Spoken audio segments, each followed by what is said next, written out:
Welcome this evening to the virtual Concord Free Public Library to kick off the Concord Festival of Authors with our annual celebration of the Ruth Ratner Miller Award for Excellence in American History. I'm Ann Urza-Leggett and I serve on the Friends of the Library Board. The Friends have been presenting this award since 2001, making tonight our 20th presentation. The award was established and is sponsored by Ruth Ratner Miller's 4 children to honor the life and civic leadership of their mother. Ruth Ratner Miller believed passionately that understanding history was not merely desirable, but a civic and religious duty, and demonstrated this as an original member of the Holocaust Commission and a founding trustee of the Holocaust Museum in Washington, D.C., among other accomplishments. I am particularly pleased that despite global pandemic, we are still able to honor Ruth Ratner Miller's life and work. It seems we have not in my lifetime been so clearly faced with the importance of knowing our history. Here's a quick overview of our evening. Anke Voss, curator of the library's William Monroe Special Collections, will introduce our award winner, Professor Jill Lepore. Professor Lepore will then speak and respond to questions during the Q&A period. You can answer your questions at any time in the Q&A below, and I'll present them to Professor Lepore as time allows at the end. And finally, I'll present the award, and then we will all go home or look up and realize that we are home. May I now present Anke Voss. It is my honor to introduce this year's distinguished recipient of the Ruth Ratner Miller Award for Excellence in American History.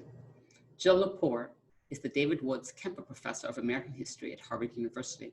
In 2012, she was named Harvard College Professor in recognition of distinction in undergraduate teaching. She received her PhD in American Studies from Yale University. Professor Laporte teaches classes in evidence, historical methods, humanistic inquiry, and American history. Much of her scholarship explores absences and asymmetries in the historical record, emphasizing the history and technology of evidence. Her books include The Name of War, which won the Bancroft Prize, New York Burning, which was a finalist for the Pulitzer Prize in History, Book of Ages, a finalist for the National Book Award, The Secret History of Wonder Woman, and the international bestseller, These Truths, A History of the United States, named one of Time magazine's top 10 nonfiction books of the decade.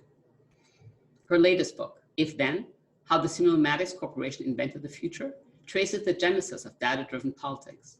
In If Then, Laporte tells the story of the Simulmatics Corporation, which used emerging computer technology, polling information, and behavioral science to predict the impact of an advertising pitch or political message, providing a new tool for its clients to win elections.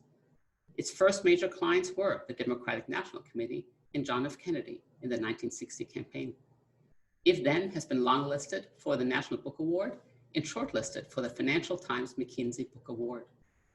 Professor Lepore is also a staff writer at The New Yorker, where she has been contributing essays about politics, history, law, and literature since 2005. She was recognized as a finalist for the 2019 Pulitzer Prize for Criticism. She also hosts the podcast, The Last Archive, where she traces the history of evidence, proof, and knowledge in troubled epistemological times. Finally, if you're wondering what books Professor Lepore has by her bedside, in a recent interview, she revealed that she often has a book by the late crime writer, P.D. James. It is my pleasure to welcome this evening's honoree, Professor Jill Lepore. Hi, thanks so much. It's lovely to be with you all. It's really an honor to receive the Miller Award as well. And I'm just regretting that we're not in your beautiful building in Concord all together in the warmth of that room and in the illumination of bookshelves and chandeliers. But it's lovely to be with all of you in this way as well. I'm going to give a little slideshow. My experience of Zoom is that it's kind of deadly to just watch someone speak.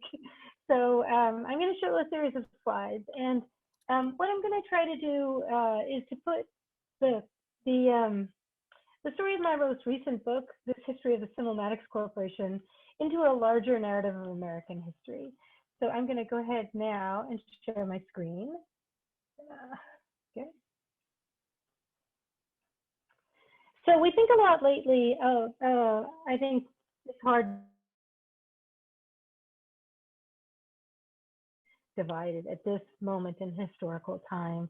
Something that the African-American artist Glenn Ligon depicted really powerfully in this installation called Double America, which is one of a series of works he did with neon lights, kind of communicating the sense that we live in two different countries. He said he took his inspiration from Charles Dickens' Tale of Two Cities. It was the best of times, it was the worst of times.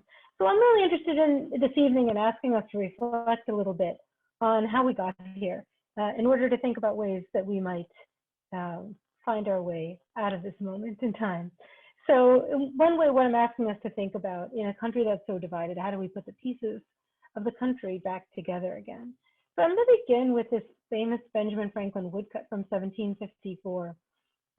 During the Albany Congress, Franklin urged the North American colonies to join into a union to defend the colonies against the French and against native peoples. And we think of this obviously, but you see this all over the Tea Party and Tea Party T-shirts and slogans. So it's a familiar image to many of us. And I think it's quite obviously a political cartoon, but what's maybe missed when you look at it is that it is actually a jigsaw puzzle. Okay, so you might say that would be a very easy puzzle to put together. What it is a dissected snake, and it's also a map. So if you think about north being on the right-hand side of your screen, at the top of New England there with the snake's tongue, and then with a finger follow the snake, the line of the snake all the way down to the tail. You're following the Atlantic coast, New England, New Jersey, New England, New York, New Jersey, Pennsylvania, Maryland, Virginia, North Carolina, and South Carolina. It's meaningful that this is a map because, and also a puzzle, because jigsaw puzzles were invented by map makers at just this moment in time. This is one of the earliest jigsaw puzzles Europe divided into its kingdom. Jigsaw puzzles were invented by map makers who took maps and glued them to wooden boards and then jigged them out with a saw. And when you think about it, there's something really powerful about this notion, because it coincides with the rise of the nation state and of nationalism. This idea that the surface of the globe is almost as if naturally divided into nation states whose boundaries can be drawn in our fixed things, when of course these are legal fictions. So it's a really interesting kind of moment for the forming of ideas about what is the relationship between the land and its people, and what's the relationship between the size of a country and its system of government, something of course that we continue to reckon with today. The Constitution in 1787, of course, is a way of holding the nation together, a sprawling nation.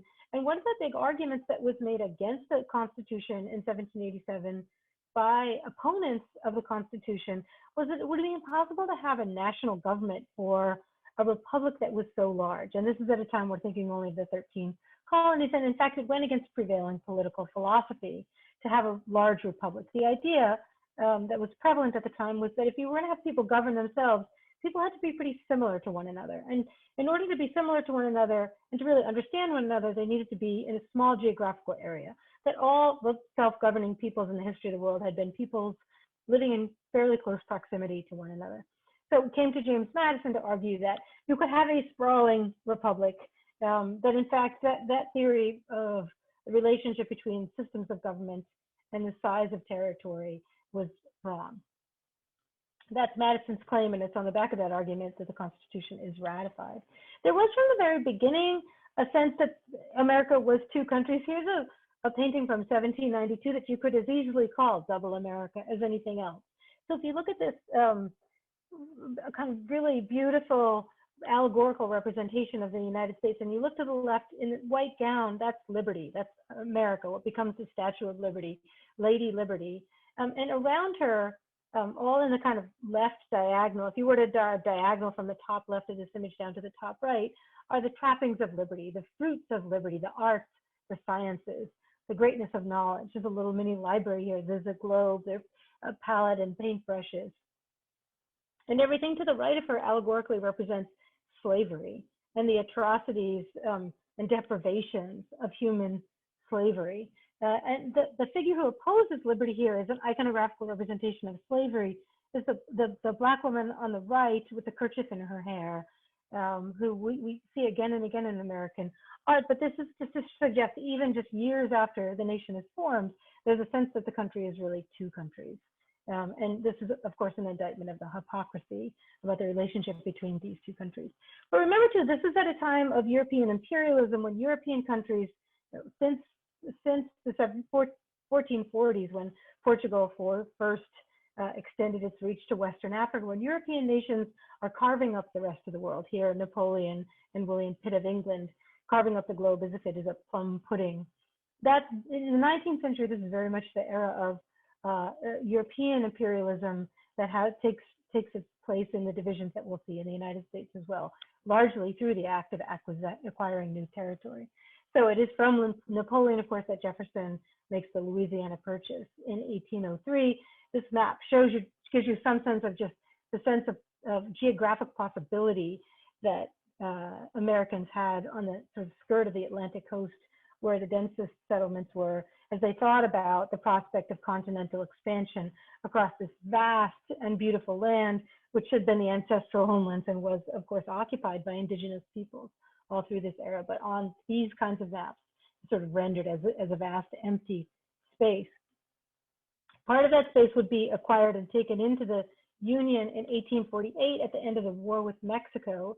Here's a painting from 1848 at the year the treaty is signed, the Treaty of Guadalupe Hidalgo, in which we could look at this previous map, which the top half of Mexico in 1848 becomes the bottom third of the United States. And here we have citizens, American citizens, learning this news and reading of it on, this is in a way another kind of map of the United States that depicts its divisions. So it's an allegory, right? If you look above the portico, the porch, it says the American Hotel. This is the United States here. And the guys on the porch who are having the newspaper read to them by the guy in the middle, they're all white men, but they actually represent in this image a tremendous range of Americans. This is American diversity in the 1840s, right? So all of these guys are white men, but viewers at the time would have been able to see they're rich, they're poor, they're city folk, they're country folk. There's an immigrant, there's a sort of obviously looking immigrant. There might be people who pay taxes and don't pay taxes, people who are literate, people who are illiterate. This is a celebration of Jacksonian era democracy. It's the first time anywhere in the history of the world that such a wide portion of the electorate can vote. Although from our vantage, of course, it is quite a narrow portion. And you get some indication of that here. If you look to the right of the porch, leaning out of the little casement window is a white woman. 1848 is the year women in America first demanded the right to vote. She wants to be on that porch. She wants to be part of that, the citizenry, the act, the people who read the news and cast votes. But the most powerful critique of the United States and its union here in this painting are the two figures just to the front of the porch. The black man who's sitting on the porch and his child dressed in rags, indicating to us that these people are held as slaves. They are avidly interested in the war news from Mexico. It'll affect them, of course, much more than anybody else in this picture, because that acquisition will mean the extension of slavery into all these new territories. But they are the Americans here. They are in red, white, and blue. Though that seated man and his child are essentially an American flag.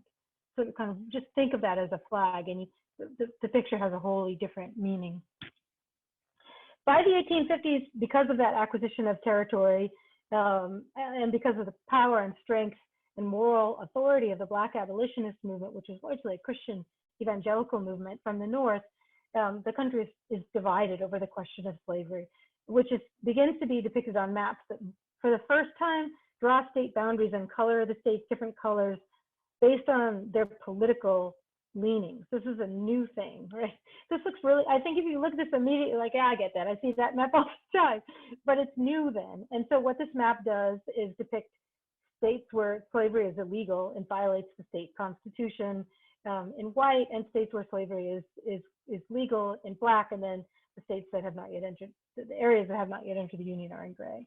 So it's kind of a very stark representation telling Americans, we are two countries. These are two countries right here. There are other images from this era that depict a very different notion of whose country it is.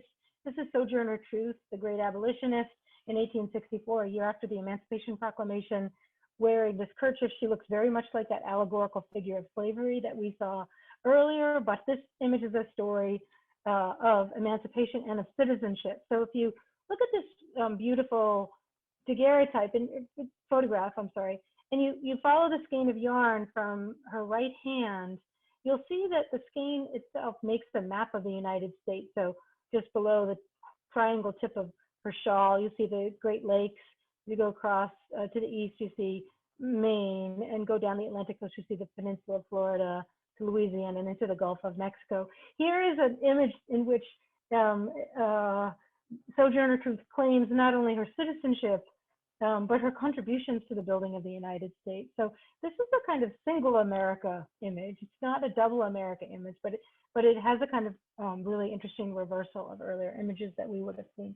By 1864, you see maps like this. This is depicting the United States as divided between the Union and the Confederacy at the height of the Civil War. And these maps became people began to think of the country in this way, certainly by the 1860s. You see the first political maps, the ones that we are all kind of anxious to see on November 3rd.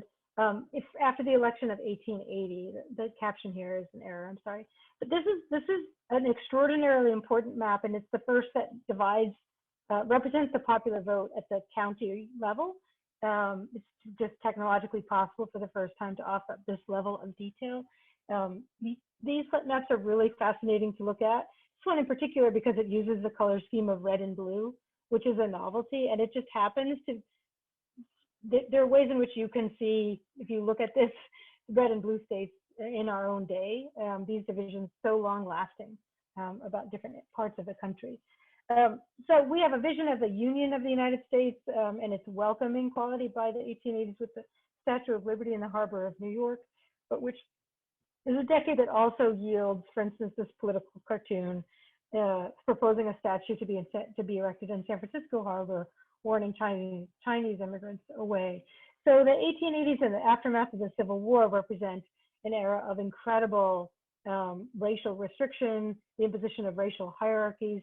The 1880s are the decade where Jim Crow laws are passed that reverse so much of the 14th and 15th Amendment and the Civil Rights Act that came out of the Second World War. It's an era of violent military expansion by the US government, massacres of indigenous peoples in the plains in particular, and then this kind of weird pop culture representation of the nation, again, as a jigsaw puzzle, now a popular toy for children called Dissected Maps. And this is this super creepy image of Lady America with her little cap on, Lady Liberty, instructing a very racially caricatured indigenous person about the borders of the United States. There are all kinds of jigsaw puzzles. Here's another box top for a jigsaw puzzle that's a map of the United States that depicts the nation's peoples in this bizarre racial hierarchy. The 1880s, 1890s were a heyday of racial pseudoscience and arguments for immigration restriction. They were also, by the 1890s, the United States is engaged in wars of empire building, which very much critiqued by people who are labeled themselves anti-imperialists. Here's Uncle Sam sort of sniffing at Cuba, imagining taking on this new territory. Here's the United States, the American eagle overreaching across the Pacific to acquire the Philippines. Images that came out of the Civil War are resurrected by suffragists. By the 19 teens, of course, women gained the right to vote nationally in 2020 with the ratification of the 19th Amendment. But women had the right to vote in Western states decades earlier. When those Western states entered the Union, women fought for the right to vote and they gained the right to vote.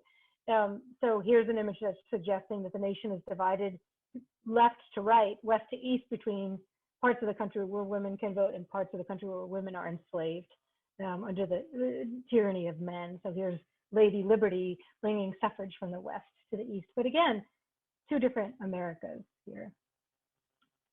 The 1920s leads to the massive immigration restriction laws that will be passed, culminating in the National Origins Act of 1924, that is a kind of eugenicist filter of the peoples of Europe, allowing in only people of certain ethnicities from Europe into the United States here. Not a wall on the border, but a funnel. There's always the fantasy in American history that the two-ness of the country, or the multifaceted nature of the population, multi-ethnic nature of the population, can be remedied by technologies to hold the country together.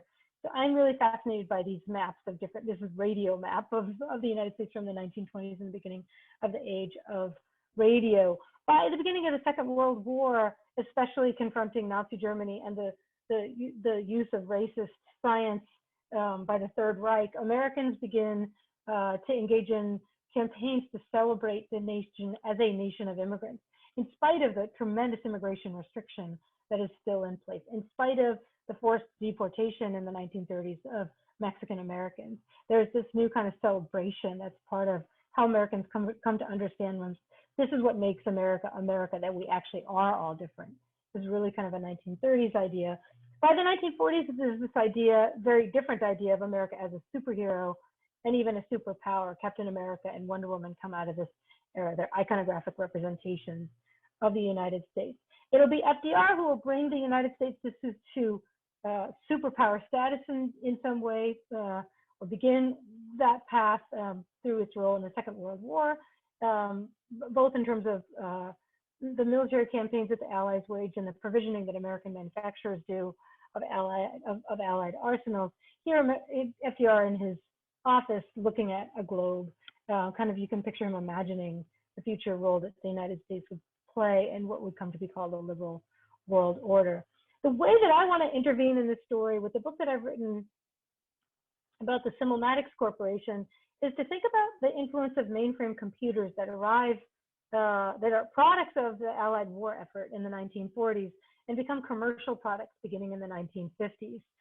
There are these giant devices that can sort and categorize information. And one of the things that early computers can do is run simulations.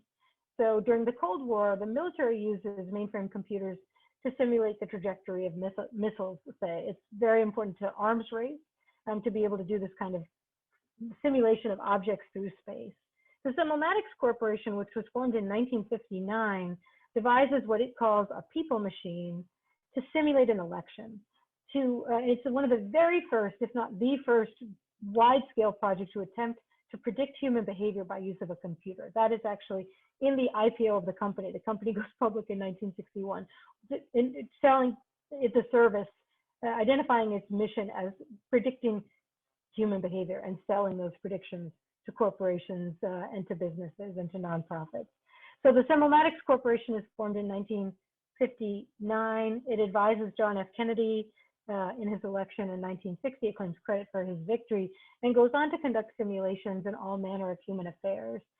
They do projects for the New York Times. They do projects, they open up an office in Saigon and do a massive project for the Department of Defense. Simulmatics does work on race right prediction for the Kerner Commission in 1968 and then goes bankrupt in 1970.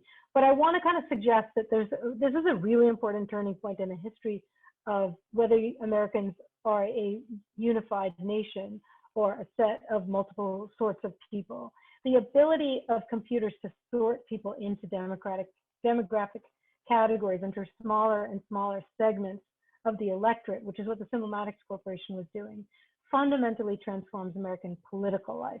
So where there had been divisions that were regional or ideological, now the divisions can be emphasized down to the individual. We see the beginning of the fraying of party politics with this move. It's impossible to overemphasize the veneration of computer scientists in this era, especially after the Soviets launched Sputnik in 1957. Here are MIT engineers on the cover of Life magazine, sort of atlas-like, with their very computer printouts holding up the Earth. Simulmatics got a lot of free press because it involved a people machine, because the chairman of the political science department at MIT was the chairman of its research board. These were scientists. They were venerated and worshipped in American culture as defending the United States from the Soviet Union and as marking a new kind of prevalence and power and superpower quality to American ingenuity. There's a little bit of that in the celebration of the highway system as well. Here's another kind of fantasy that the nation will be held together through technological change. Here's a kind of very groovy map of the highway system. At the same time, though, of course, there's a growing sense that the United States is kind of falling apart. This is a beautiful Jasper Johns map from 1961, which the states all kind of seem to be bleeding into one another. By 1964, Simulmatics has become the subject of a really fantastic New York Times bestselling dystopian novel called The 480. The title is a little bit of a play on 1984. Burdick was a political theorist from the University of California, San Diego, and he had worked with the scientists who formed Simulmatics, and he had been asked to join the company, and he opposed it. He felt that it was pretty much the worst thing that could ever happen in a democracy to be able to segment voters and send them targeted messages. But the title of the novel, The 480, comes from the Simulmatics Corporation had divided the electorate into 480 possible voter types, and then conducted an election simulation for the Kennedy campaign by trying out messages on each different voter type to see what the consequences would be in order to advise Kennedy how to adjust his political message, which of course happens all the time now, but Burdick's point was eventually this will undermine American politics as we know it and could destroy the institutions that support it. So a really interesting critique of the company that actually contributes to its downfall in the end. Because of course, the other thing that's going on in the 1960s is that increasingly different groups of Americans, Native peoples, Chicano Americans, people active in the gay rights movement that would go on to become the LGBTQ movement, the women involved in women's liberation, women who were involved in the pro-life movement by the 1970s. Increasingly, there are groups within the United States who mark out and carve out for themselves a particular identity that they generally refuse to have subsumed within a larger identity, a larger American identity. So there's a real kind of quite explicit embrace of these particular identities in the 1960s. Historians think about what really divides the United States in modern times into two Americas is the Vietnam War. And you can see the iconographically, it's really interesting to watch that here. The flag, which seems to belong to one group, being used by the other group to indict the first group. It's, by the time you get to 1971, you've reached the age of the kind of bumper sticker. There's only two ways to feel about America. You can love it or you can leave it. That dualism that's very much with us still, it really doesn't emerge in sharp relief during the Vietnam War. Again, there continues to be this fantasy that technology can hold us all together. The early ARPANET here depicted what will become the internet in future decades. There are countervailing forces, of course. The modern environmental movement asks us to think about the Earth differently and to not cut up nations into a jigsaw puzzle, cut up land masses and continents onto jigsaw puzzles, but to in fact think about the whole of the planet. There are many different ways of picturing and thinking about a new kind of American Union, especially in 1976, which is the bicentennial of the Declaration of Independence. There's this beautiful quilt by an African-American folk artist from Alabama, long before Jesse Jackson and the Rainbow Coalition, depicting a really powerful vision of what we would call multiculturalism before the term became current. By the 1990s, with the commercialization of the internet, there again emerges this fantasy that has never come true, but that keeps coming back and back and back again, that the United States will finally be unified by technology here, by the internet. There's a critique of that from very early on as well, here by the Korean artist Nam June-paik, who depicts the electronic superhighway as a noisy cacophony. If you've ever been to the Smithsonian and seen this giant wall exhibit, each state is broadcasting information about its state at top volume, and you can't understand any of it. It's just everybody's broadcasting and no one's listening. But thinking about broadcasting, political scientists have spent a lot of time wondering what the role has been of cable news in the modern era in emphasizing or exacerbating divisions within the United States. This is an attempt to plot out viewership of CNN versus that of Fox News in the era between Obama's election and Donald Trump's election, so between 2008 and 2016. We can think, I think all of us have in our minds how diametrically opposed are the positions of the parties. Right now, it has not always been that way. The parties have often, in much of American history, been much closer together. These divisions have not ordinarily been partisan divisions. they are now partisan divisions, right? When we think about a divided America, we're not thinking about the states where women have the right to vote and where they don't. We're thinking about Democrats versus Republicans, and a very different orientation toward history itself. So the Obama campaign that responded to his victory ran on tradition. The Trump campaign, of course, also ran on a call to go back in time rather than forward in time. The place of futurism on the progressive left is a really curious thing as well. So we're left coming kind of down to our own day with a picture of the United States that we carry around in our head that is the consequence of a long history of iconography, the long history of jigsaw puzzles, the long history of political struggles, and the long history of depicting maps by coloring in the states to describe their political affiliations. Not that this isn't a meaningful map, and we're counting the vote, we're tallying the electoral college, but that this is how we see the country and imagine our fellow Americans. I actually think among the many problems of the United States today, we can even see it in fine detail. I'm really fascinated by how commonplace it has become during the pandemic to chart different pandemic responses on maps that basically tend to reproduce the red state, blue state divides. So here we're looking at COVID-19 cases as reported to the CDC. This is in the middle of the summer. Or here we're looking at mask wearing, what percentage of people wear masks.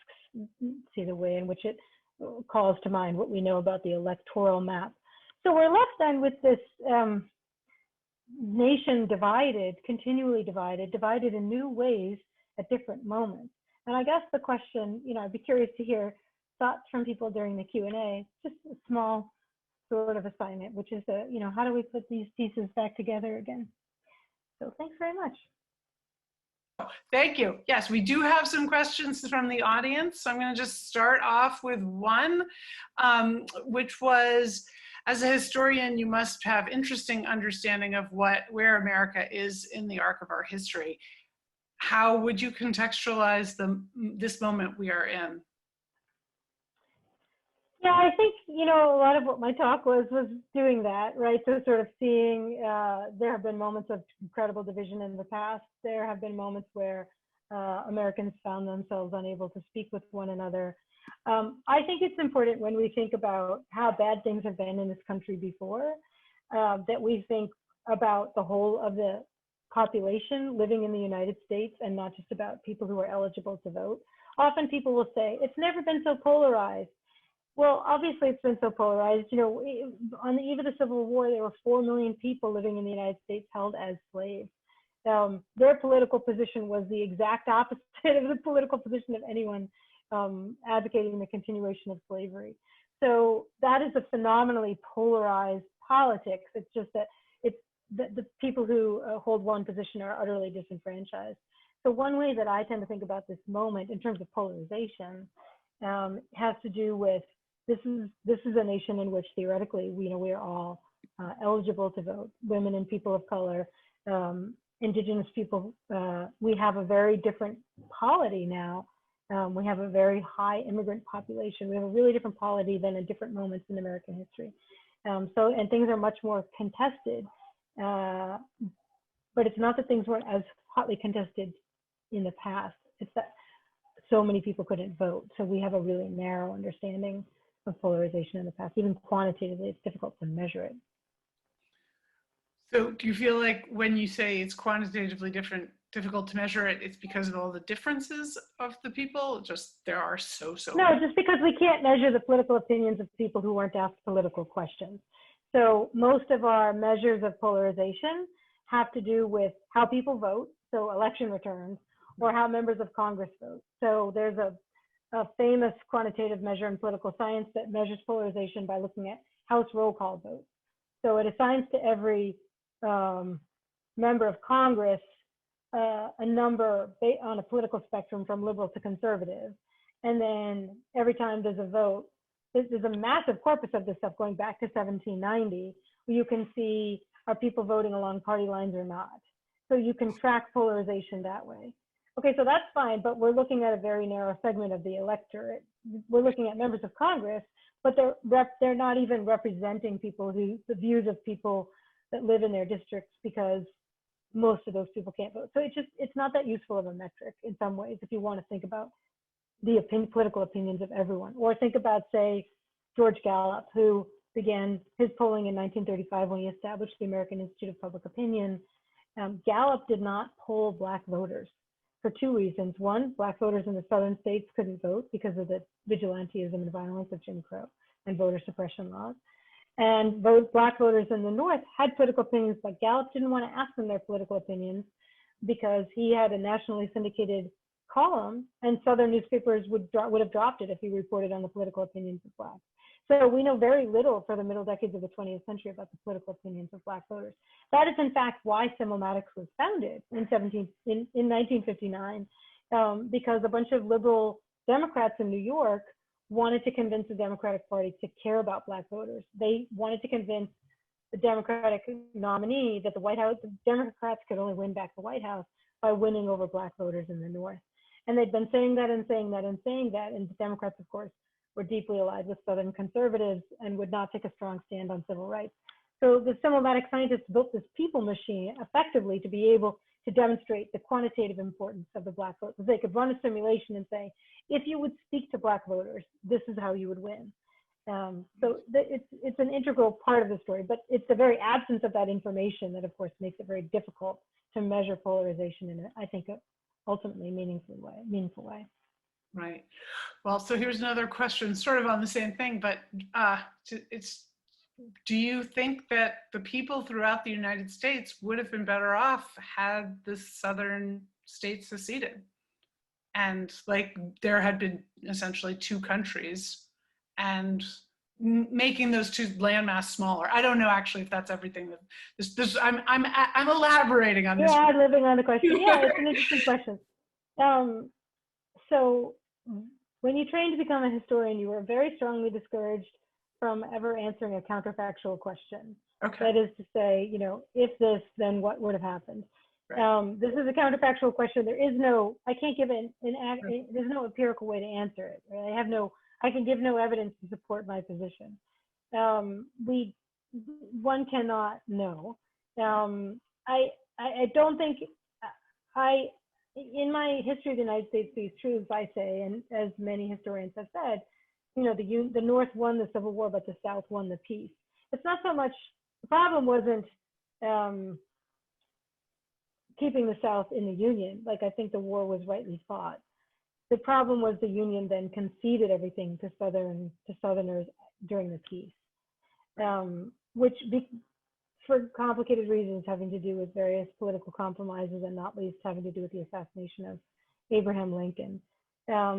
So where I kind of get tempted by the counterfactual is actually not in 1861 when the South began to secede, or just before when it began to threaten to secede. Somehow something different should have been done. It should have been let go. I don't think that makes any sense, but I do think that there was a moment at the Constitutional Convention at that point when the South threatened to walk out over slavery if they didn't get their way. I think they should have walked out.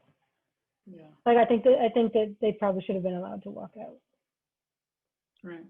All right. Well, I'm going to ask a more specific question. As smartphones and the information each smartphone has on the individual users have become so prevalent, if not intertwined with much of life today, and across America and the world, how do you see that influencing messaging, both political or otherwise, and the bad good that it can provide? Seems that the federal legislative body has been late to realize the power of this technology. Yeah, I don't think the federal legislative body understands the power of this technology and its malign effects on not just our political arrangements and political stability itself, but on the civic institutions that are fundamental in a republic, or else our federal legislative body would have acted long since. I think partly the lack of action has to do with the lack of understanding. It also has to do with just the dysfunction of Congress and a lack of political will. I think the internet is a great thing. I think that making knowledge more available and cheaper is amazing and incredible and wonderful, and the ways in which bodies of knowledge that have been long housed in libraries are available is, it is absolutely the case that it is, second only to the printing press in terms of the consequences for human capacity to gain knowledge. Most of that great gain for good is overrun by the consequences, not of the internet, but of social media, which I think is just, there is no good to social media. There's only a downside. There are so many rich studies of how this works and how this has come to pass. I don't want to kind of go into it at great length here, but it's very much what animated me in writing If Then, my book about the Simulmatics Corporation, because I became really curious why we put up with it. Like what sequence of events led to people having agreed, even just tacitly, to offering up their personal data in exchange for services. I'm fascinated that that agreement came to pass, and how the series of assumptions about who we are, what makes us human, who we are to one another, what capitalism is, what a free market is for, what our obligations are to our communities, to our family. It's just bizarre to me that we have created this technological dystopia. And I was really illuminated. The research I did, the Simulmatics Corporation's records don't survive, but the many papers relating to the company do survive at MIT, and the papers of the political scientist who was the chairman of its research board. And when I biked over there and started pouring through them years ago for something completely unrelated that I was working on, I had this really extraordinary kind of epiphany in the archives, where I came to understand that this guy worked for the Defense Department. He was a Cold War defense intellectual, worked on psychological warfare during the Cold War. That everything that bothers me about our online experiences today comes out of Cold War psychological warfare. Yeah. And to distract you, dominate your attention, figure out what messages will change your view, send you those targeted messages, measure your response, refine the message, send you a stronger message.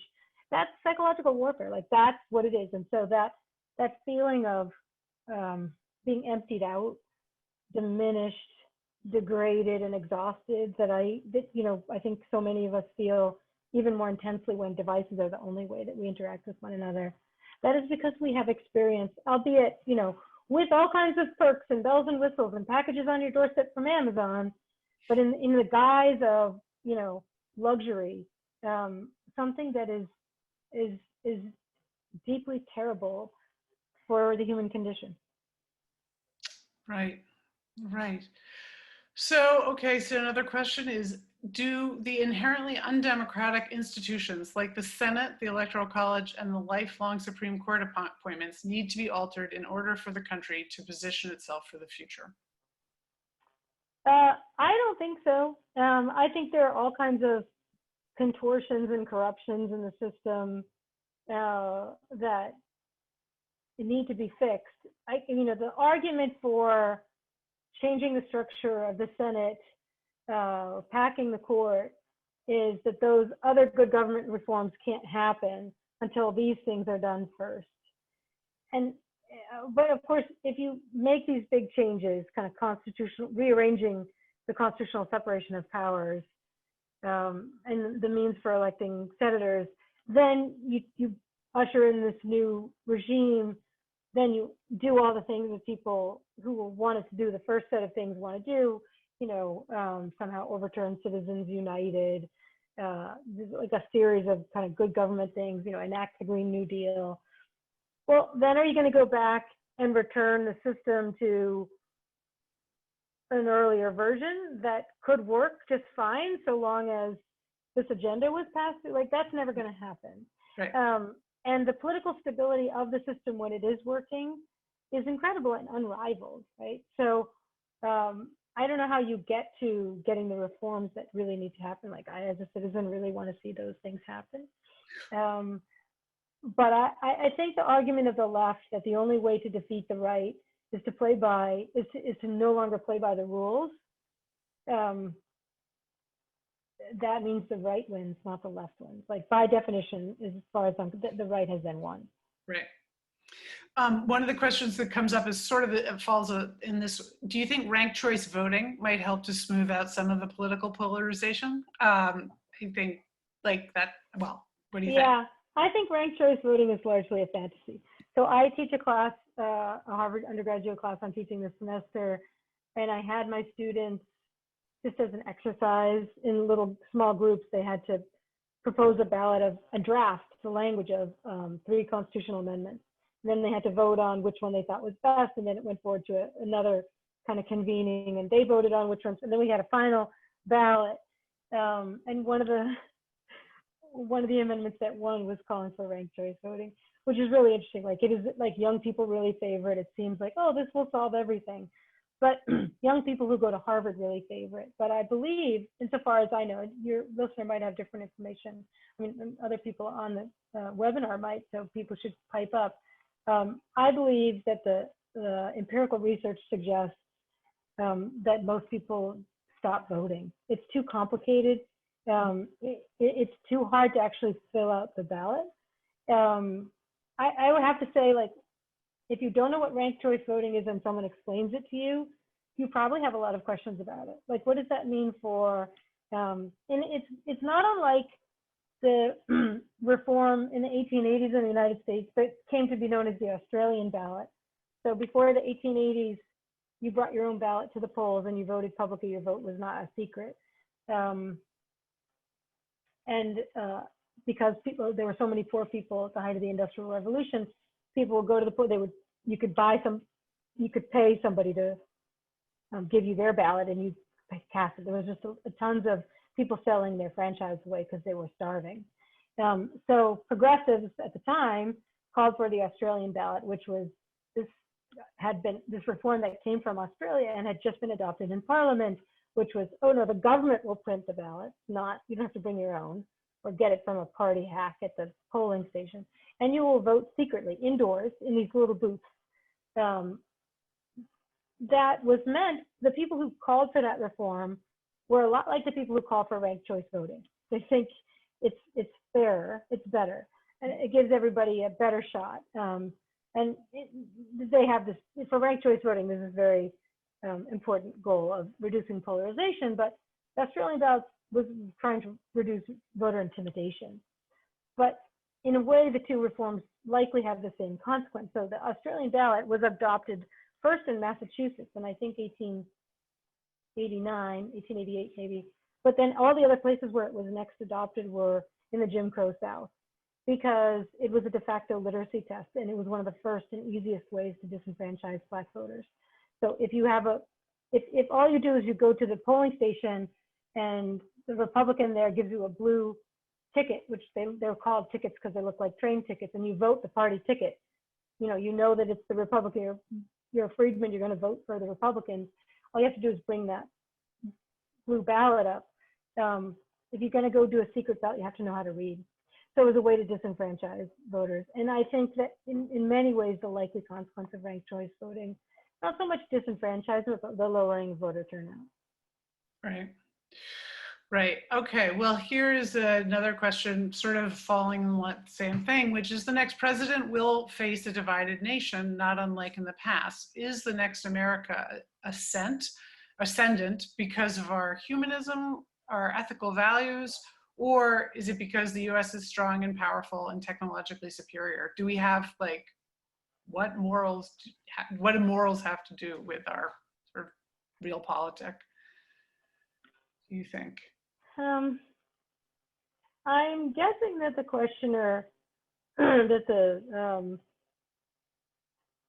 hidden assumption, or maybe not the hidden assumption of the question, is that a problem for the nation of the last 4 years has been immorality. That is to say, really the amorality of the president, who appears to be a person without a moral sense, like just just a complete deficiency of a moral sense. And the consequences of that for feeling good about the country have been fairly dire. And I think not just for people that don't support this president, I think even for people who support the president often feel like they support his policies and they support a lot about what they believe he's accomplished in his administration, but they do feel uneasy about his behavior. I think that is actually something that a pretty big majority of Americans share.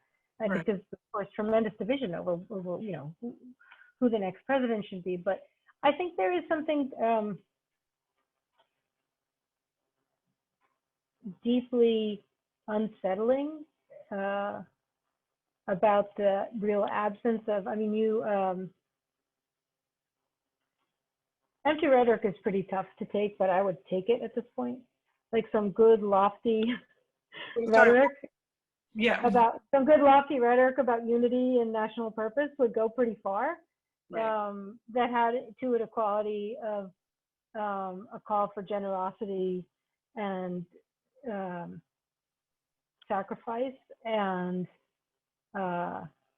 integrity would, I think, go a fair long way. I mean, I was just a couple of weeks ago when the Pope issued his new encyclical that I was reading. Maybe people in the audience have read it. It kind of goes a long way to read someone calling for, in this case, fraternity. I mean, St. Francis of Assisi calling for brotherhood, for a sense that we belong to a single family as human beings. The absence of that in our national culture, either in politics or in any other area of our culture, it diminishes all of us. Right. Yeah.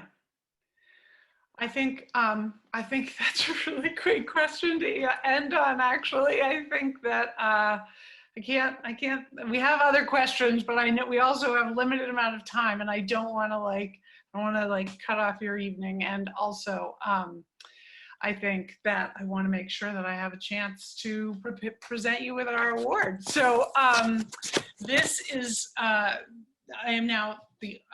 presenting you with the Ruth Ratner Miller Award for Excellence in American History. This is the award itself. So there it says it at the bottom. It is a photograph it's a print of Sun Sparkles on Walden from Haywood's Peak, which is from the library's special collections of Herbert Wendell Gleason's photographic negatives of Concord, Mass. It was taken on October 21, 1920, and it shows the pond as it was almost exactly 100 years ago in a few days. Yeah. It's pretty neat, and it looks as if it could have been taken yesterday, although certainly not today. So on behalf of the Friends of the Concord Free Public Library, thank you for being here this evening. And to our audience, also thank you. I am sorry we did not get through everyone's questions and that we can't all stroll into our reference room and chat and eat cake and buy books and have Professor Lepore sign them. But I am so pleased that so many of you have been able to share this experience tonight. If you'd like to buy If Then or any of her other books, please go to the Concord Bookshop, either in person or online. They have copies for tonight's program and for the rest of the Concord Festival of Author events. And speaking of the festival, events are continuing every day for the rest of the month, and you can find details on the Concord Festival of Authors.org website. Next Friday will be our keynote, novelist Jennifer Haig, speaking on why stories still matter. So I hope you'll enjoy our other programs. Thank you again, and all have a wonderful weekend. And thank you again so much to Professor Lepore. Thanks.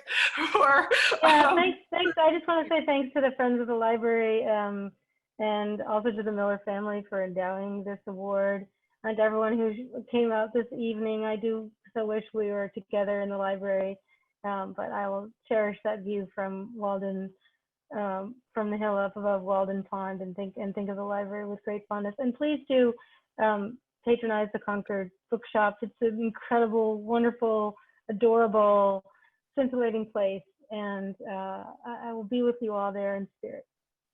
Thank you so much. All right, goodbye, good night.